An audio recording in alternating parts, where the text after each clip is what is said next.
Hi guys, welcome back to Nico Talks Hockey. Today I want to talk about rebuilds and specifically the San Jose Sharks rebuild and the Chicago Blackhawks rebuild and kind of do a comparison with both of them. The public perception and the common narratives surrounding these two rebuilds are something that really interests me and I really want to talk about them. So I want to know, this is I'd say that this is a belief that is held by most of the general population of NHL fans, is that the San Jose Sharks are doing their rebuild better than the Chicago Blackhawks rebuild. And I want to know why. Why is that the public perception? Why is that the general common narrative? What do the Sharks do better? Why is their rebuild seen in such a positive light, while the Blackhawks rebuild is seen in more often than not a negative light? What are they doing? What are the Sharks doing that is causing so many people to view their rebuild so differently from the Blackhawks? As a Blackhawks fan, it can be kind of like, it can be quite frustrating to hear all these narratives be passed around and be widely believed, especially because I think that Kyle Davidson has done a fantastic job so far with the rebuild in the 3 years that he has been the general manager of this team. So here are 8 points in this video. I will be making 8 points to try and answer these questions of why I believe most people think the San Jose Sharks are doing a better job at rebuilding their team than the Chicago Blackhawks. Why I disagree with those narratives. I wholeheartedly disagree with those narratives. But why I think that both the Sharks and the Blackhawks, they have both been doing a great job at rebuilding their teams back to, contending status. So without further ado, I just want to get right into it. So the first point I have here is timelines. I think it's very important to start here because I think a lot of people are confused about when, Mike Grier came and started rebuilding this team, and when, the old Doug Wilson, I believe, was the GM of the Sharks before Mike Grier. So when he left, he stepped down and Mike Grier took over. That's when the Sharks started their rebuild. So it was in July of 2022 when Mike Grier became the general manager of the San Jose Sharks. But the Blackhawks, they've been bad for a while, right? They've been bad for a long time. Ever since they got swept by the Nashville Predators in 2017, this team has not been good.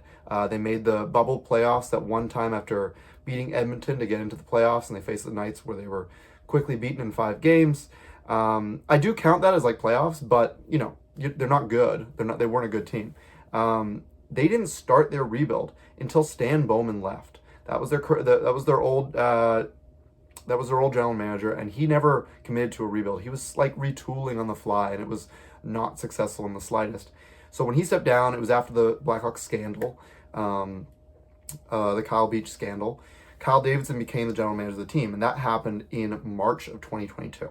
That's when the rebuild truly began. The two teams basically started their rebuild at the exact same time. Kyle Davidson had an extra half year, right, from March to July. But there's a perception out there that many people have that the Blackhawks have been like rebuilding forever. When really both the Hawks and Sharks have only been in full rebuild mode for 3 full seasons. The Blackhawks didn't trade away Patrick Kane. This is often forgotten, but they didn't trade away Patrick Kane until the trade deadline of the 2023 season. Jonathan Toews similarly was also on the team until the end of that very same season. So the Blackhawks have essentially only been trying to tank for 2 to 3 seasons, depending on how you view what their aspirations were last season, right? Last season, you could say that maybe they didn't try to full out tank. They weren't going all, to the playoffs or anything like that, but maybe they were trying to be a bit better than they were last season. But, 2 to 3 seasons is what they were trying to tank, and kind of stockpile as many assets as they could, right? As many first and second round picks. I'd say only now is the ascension really internally going to really start being a real expectation from, upper management and Kyle Davidson. So just because the Blackhawks have been bad out of the playoffs for a while does not mean that they have been rebuilding for that long. And I think that is something that needs a change in the public perception. It took forever to say goodbye to Stan Bowman and his plan. And the Hawks have been bad for a while, but have not been rebuilding until quite recently. So I believe this is where the misconception arises. The narrative that the Hawks are forever rebuilding is just factually incorrect. Moving on to my second point, this is how have both teams been stockpiling their assets, like high draft picks and prospects, So I'm going to start with the Sharks. So I'm going to go year by year, since they've kind of, been rebuilding and kind of what they've been able to do. So the Sharks, in 2023, they had 2 first-round picks and 1 second-round pick. So that's great. That's a great thing to do if you're a rebuilding team. They had the exact same thing in 2024. They had yes, they did. 2 first-round picks in 2024 and 2 second-round picks in 2024. So they upgraded a little bit in the second-round pick department.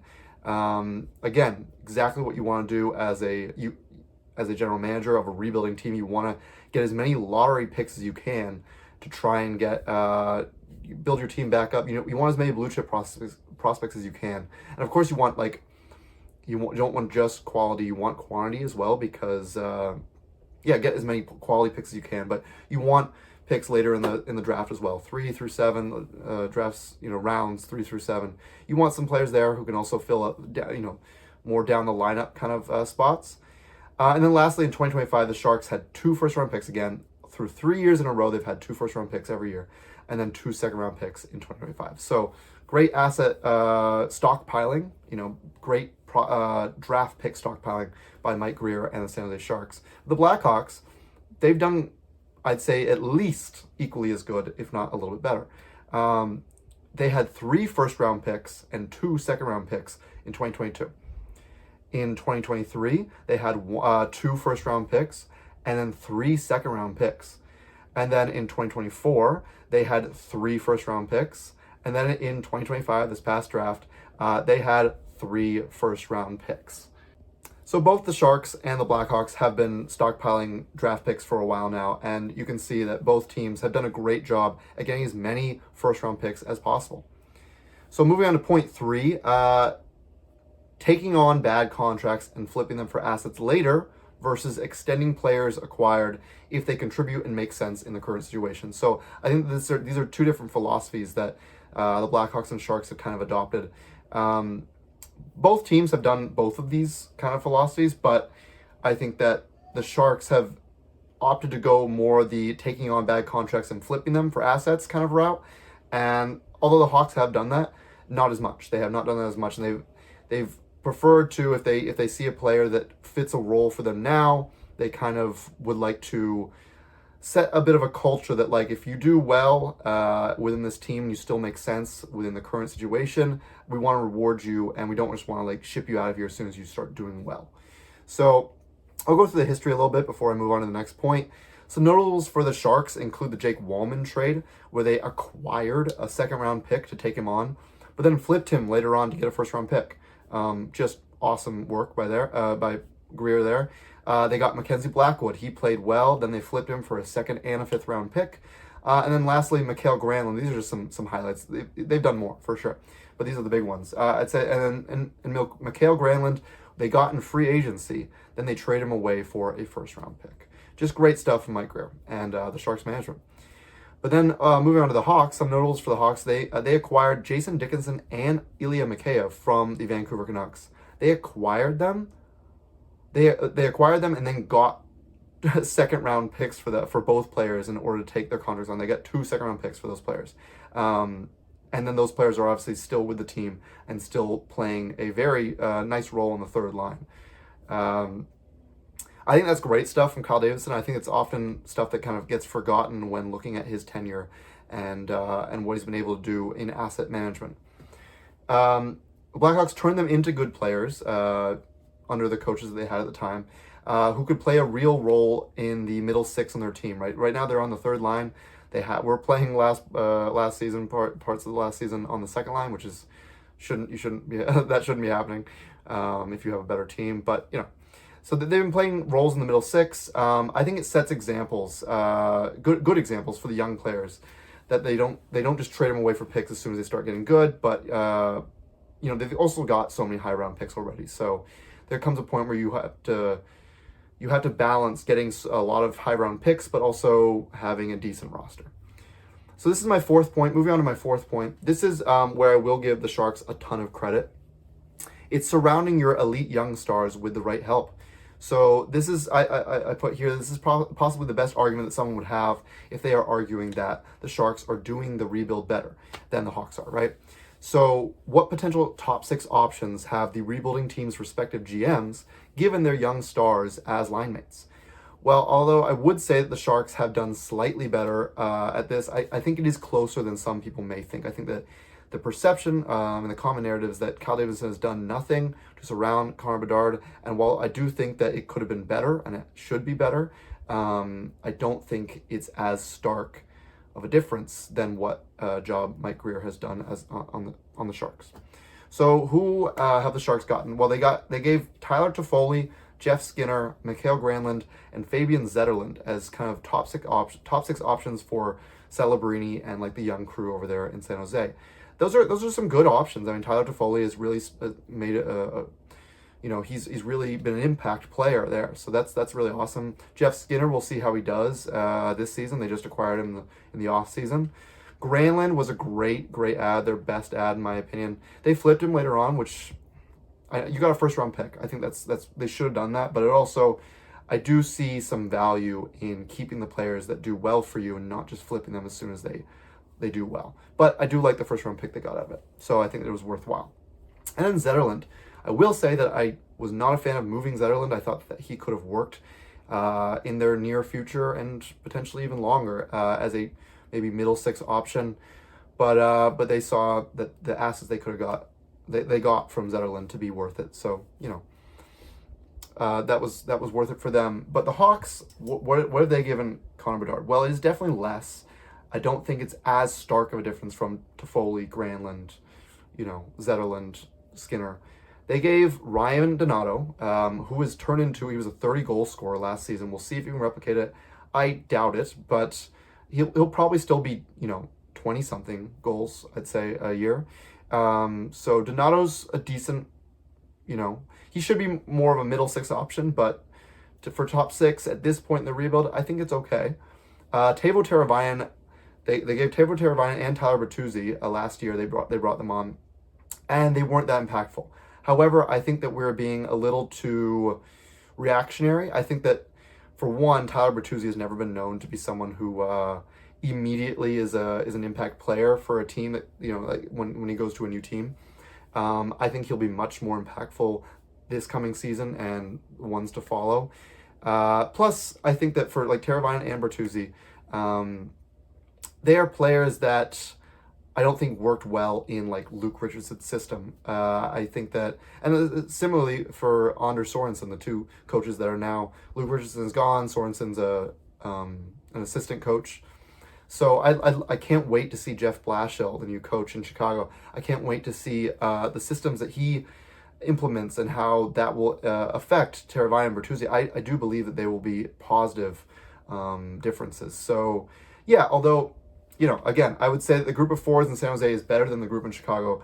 I don't think it's by that much. And I think the public perception, again, is somewhat incorrect that, Chicago is the only team that is, not assisting Bedard and the young players there.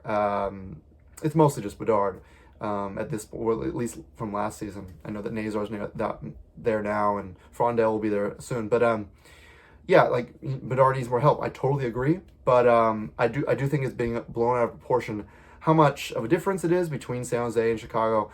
And then just keeping in mind that this is what happens during rebuilds. It's like they got Bedard at such an early point in their rebuild.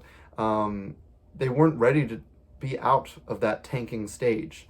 So, if you're not out of that tanking stage, you're still not going to have that many good line mates. So I think that also Kyle Davidson's looking at some of their prospects coming up to be those people that surround Bedard. It doesn't have to be someone, just a huge free agency ad, because that can, at the end of the day, that can shorten the cup window when you finally reach contending status. So, I do want to say there's a couple, just two more notes I want to say about two other players that Kyle Davidson hoped would be top six additions, but weren't. One of them was Corey Perry. No one knew that Corey Perry would be a creep and do something that would cause the Blackhawks to ship him out ASAP. All that controversy there. Still a little unknown exactly what happened, but yeah. But all I've heard is that he was doing something that was unacceptable and it just the Blackhawks, dealing with the scandal somewhat recently, and when that just happened, they did not want to take that PR on. So you couldn't have predicted the Corey Perry situation. And then also Taylor Hall. I think that Kyle Davidson took a bet on Taylor Hall that he could be a top 6 addition, and for whatever reason, I blame it mostly on the systems, but yeah, he was not helpful in that capacity for Chicago. Moving on to my fifth of 8 points here, is the caliber of prospects and the young stars, right? So evaluating the Sharks' caliber of prospects they currently have in their system, and then the Chicago caliber of prospects and their young stars. So the Sharks' young players that don't really count as prospects anymore, that would be like Celebrini and Smith. They've all played full seasons now, and Eklund has played like 2 or 3 seasons, I think. Their prospect pool is insane. It's top 3 in the NHL for sure. So their prospect pool is Michael Misa, in my opinion, the best prospect in the game today. Sam Dickinson, Quentin Musty, Igor Chernyshov, Luca Cagnoni, Askarov, their goalie, and Ravensburgen, who's another goalie option there. The young players for the Hawks that don't count as prospects anymore: Connor Bedard, Frank Nazar, Alex Vlasic, Kevin Korchinski, and Spencer Knight as their goalie. Their prospect pool is quite good as well. I would say top 3 undoubtedly. That's Anton Frondel, Artem Levshinov, Sam Rinzel, who's really turning heads now, Ethan Del Mastro on the back end again, Oliver Moore, a speedy forward prospect, and then Drew Comesso, another goalie option. So looking at these prospect pools, both of them are in the top 3. Again, this whole video, I'm trying to illuminate 2 things that I think that the difference between how the Sharks are doing their rebuild and how the Hawks are doing their rebuild is not far apart. I think they're very close. Now, I'm not going to knock you if you think the Sharks are doing it a little bit better. That's your prerogative. That's your opinion. That's totally fine. But I think that would be incorrect to say that the Sharks are doing it much worse. And so these points, again, are to just reinforce that opinion of mine.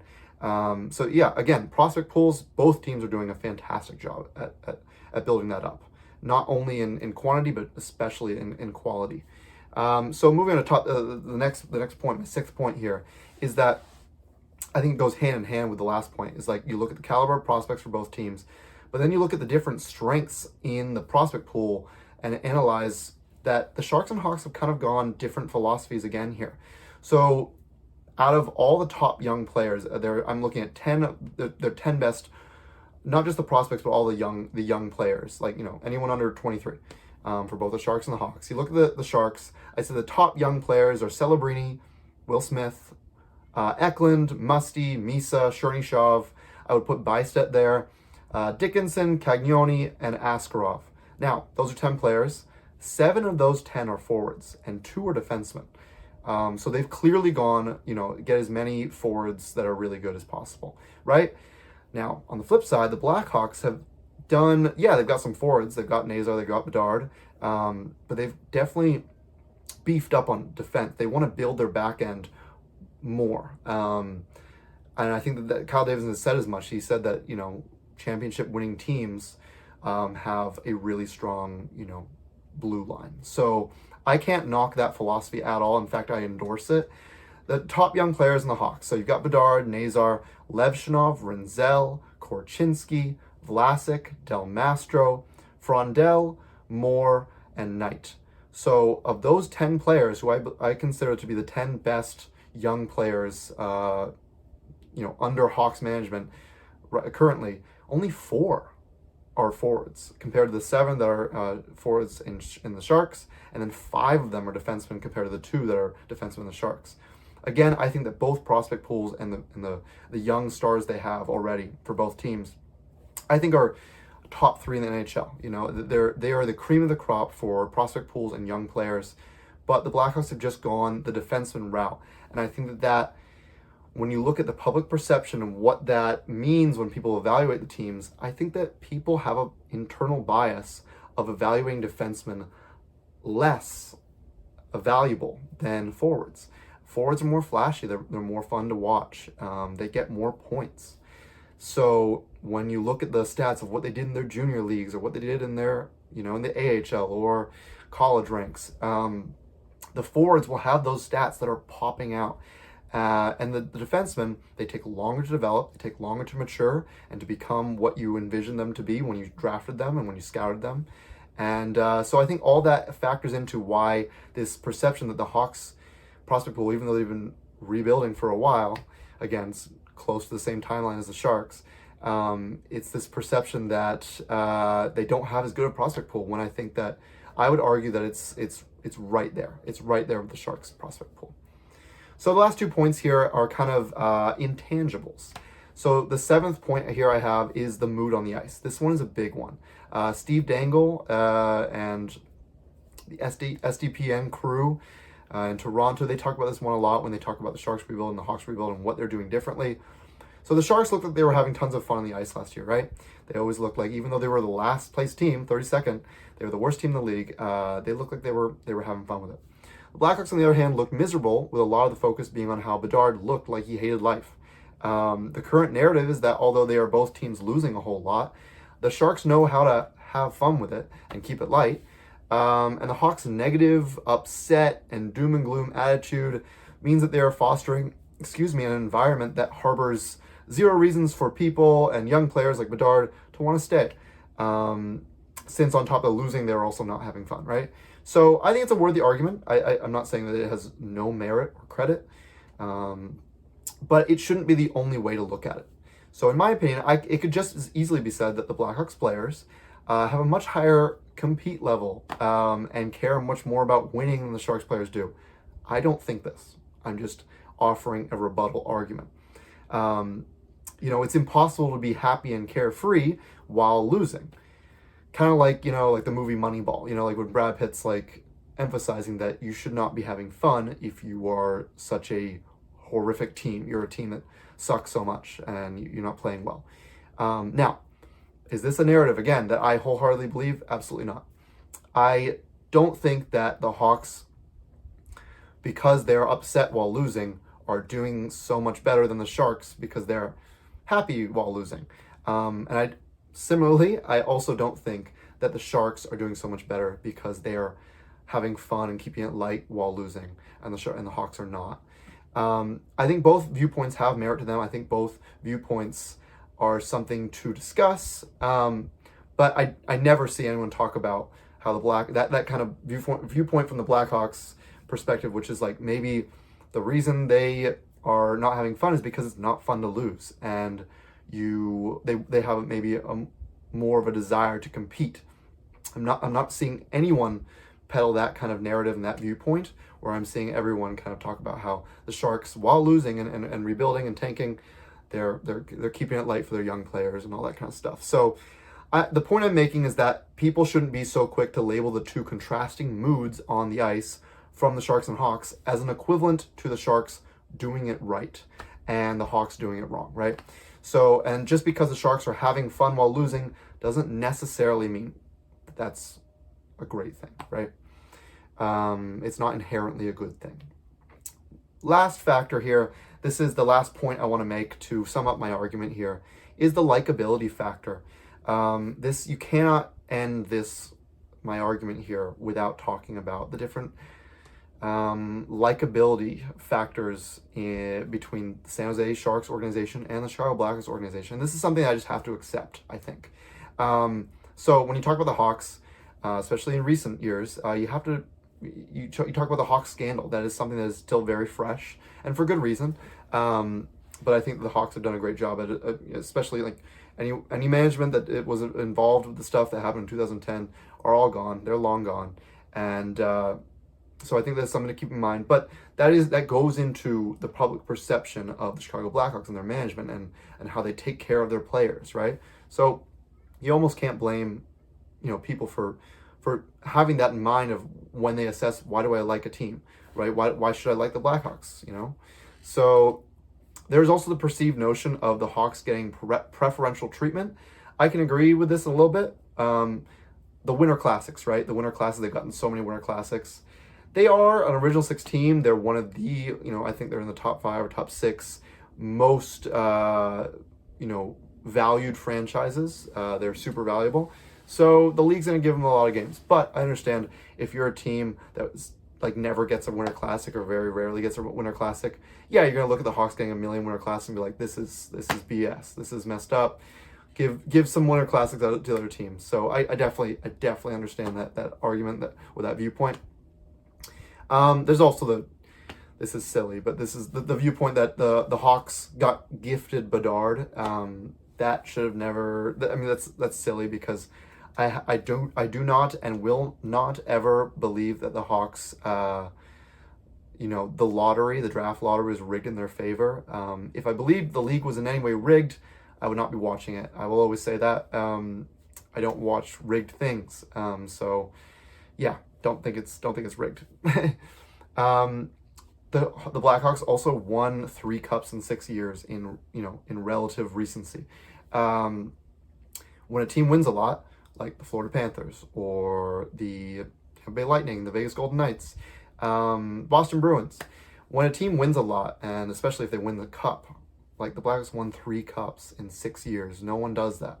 So when they do that, you're going to have a lot of people rooting for and preying on their downfall, right?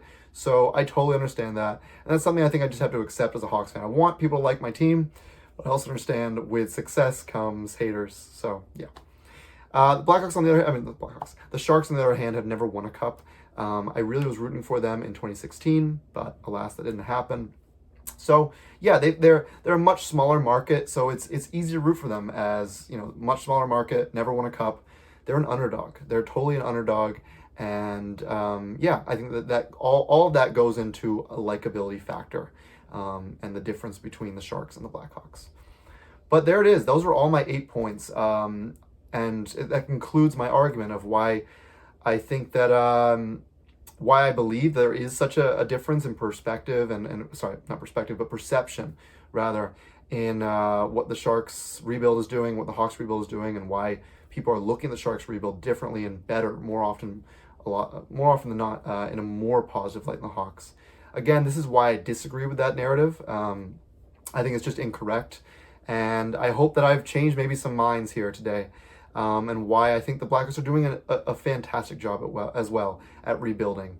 And I wish not only my franchise, but I also do wish the San Jose Sharks franchise all success in both teams getting back to contending status. Thank you so much for watching. This is a bit of a long video today, but this is one I've been planning for a while, and this is one I wanted to really research and take the time to get all the facts right and make sure it was as good as it possibly could be. So again, thank you so much for watching and sticking along if you were still here. I recently changed my profile picture on YouTube, so if you like the change, let me know in the comments below. I wanted to show my face, and I wanted to show maybe the Blackhawks colors in the background, so that was the reason for the change.